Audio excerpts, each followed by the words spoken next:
The Truman Show is a deep, moving drama.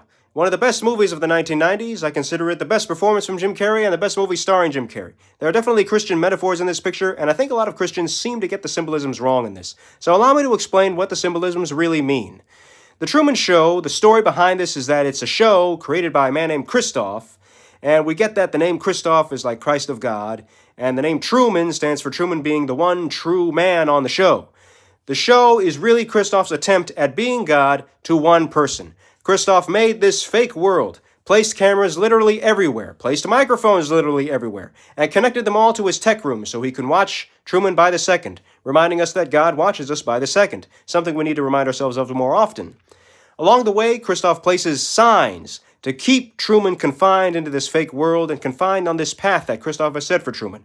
People are placed in Truman's life to also try to keep Truman in this world, but one woman who used to be on the show, Sylvia, is trying to free Truman from this world. Kristoff tries to portray Sylvia as the demon, trying to tempt Truman away from the fake world that Kristoff has set for Truman.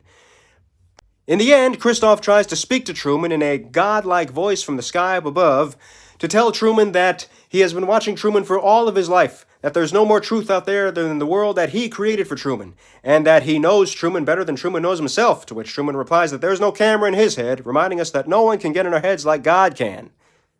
And in the end, Truman breaks free from the world. Kristoff learns that no man can be God for one person. He realizes that he was the evil one, the demon, trying to keep Truman confined into this fake world and this fake path, while Sylvia was actually the angel trying to free Truman into the real world that the real God created for Truman. God is the real creator. God created this world. God is greater than Kristoff. God doesn't need cameras and microphones in order to speak to one person or every person in the world. God is the real one who knows us better than we know ourselves, and in the end, God wins. This sends a good message to viewers to get out of any fake world you may be confining yourselves in, whether it's the fake world of social media or drugs or any evil temptation, to get in the real world without being of the world, to know who the real God is, and to know the real path that God has set for you to follow.